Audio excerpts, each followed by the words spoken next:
सच्चाई की शक्ति। सच्चाई की शक्ति। बहुत समय पहले की बात है। एक छोटे से गांव में एक लड़का रहता था जिसका नाम मोहन था। मोहन बहुत ही ईमानदार और सच्चा लड़का था। उसके माता पिता ने उसे हमेशा सिखाया था कि सच्चाई और ईमानदारी से बढ़कर कुछ नहीं होता। मोहन ने हमेशा उनकी बात मानी और अपने जीवन में सच्चाई को सबसे महत्वपूर्ण माना। उसकी यह कहानी में से एक है। मोहन का गांव बहुत ही शांतिपूर्ण और खुशहाल था। सभी लोग एक दूसरे की मदद करते थे और गांव में हमेशा हंसी खुशी का माहौल रहता था। लेकिन एक दिन गांव में एक अजीब घटना घटी। गांव के मुख्य मंदिर में से एक कीमती मूर्ति चोरी हो गई।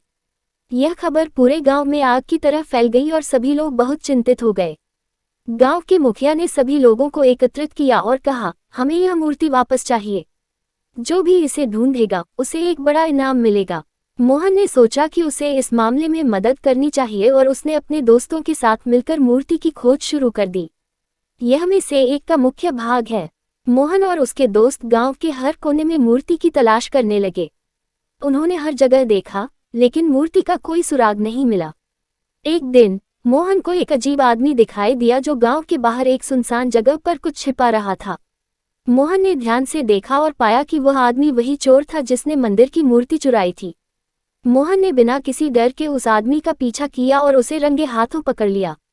उसने गांव के मुखिया को बुलाया और चोर को उनके हवाले कर दिया।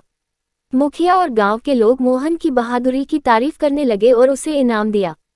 यह के आदर्शों को दर्शाता है। विस्तार और गहराई से मोहन की इस बहादुरी की कहानी बहुत ही प्रेरणादायक थी।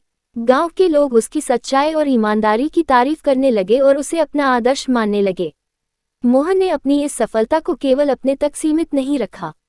उसने गांव के बच्चों के लिए एक विशेष कार्यक्रम का आयोजन किया, जिसमें उसने उन्हें सच्चाई और ईमानदारी के महत्व के बारे में बताया। यह का एक उत्कृष्ट उदाहरण है। मोहन ने बच्चों को सिखाया कि सच्चाई और ईमानदारी से ही सफलता प्राप्त की जा सकती है। उसने उन्हें बताया कि कैसे उसने अपनी सच्चाई और ईमानदारी से चोर को पकड़ने में सफलता प्राप्त की। बच्चों ने मोहन से बहुत कुछ सीखा और वे भी अपने जीवन में इन आदर्शों को अपनाने लगे। यह के आदर्शों को दर्शाता है। आगे की घटनाएं। मोहन की सच्चाई और ईमानदारी की कहानी धीरे धीरे पूरे राज्य में फैल गई। एक दिन राज्य के राजा ने मोहन को अपने महल में बुलाया। राजा ने मोहन से कहा, तुम्हारी सच्चाई और ईमानदारी की कहानी ने मुझे बहुत प्रभावित किया है। मैं चाहता हूं कि तुम मेरे राज्य के लोगों को भी सच्चाई और ईमानदारी का महत्व सिखाओ। यह के आदर्शों को दर्शाता है। मोहन ने राजा की बात मान ली और उसने राज्य के विभिन्न हिस्सों का दौरा करना शुरू किया।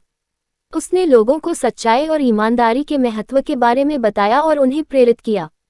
राज्य के लोग मोहन की बातों से बहुत प्रभावित हुए और उन्होंने भी अपने जीवन में सच्चाई और ईमानदारी को अपनाना शुरू कर दिया। यह के रूप में बहुत ही महत्वपूर्ण है। एक नया मोड़। मोहन की इस यात्रा के दौरान उसने एक छोटे से गांव में एक बच्चा देखा जो बहुत ही दुखी लग रहा था। मोहन ने बच्चे से पूछा, क्या हुआ, तुम इतने दुखी क्यों हो? बच्चे ने कहा, मेरा नाम अर्जुन है। मेरे पिता बहुत बीमार हैं और हमारे पास इलाज के लिए पैसे नहीं हैं।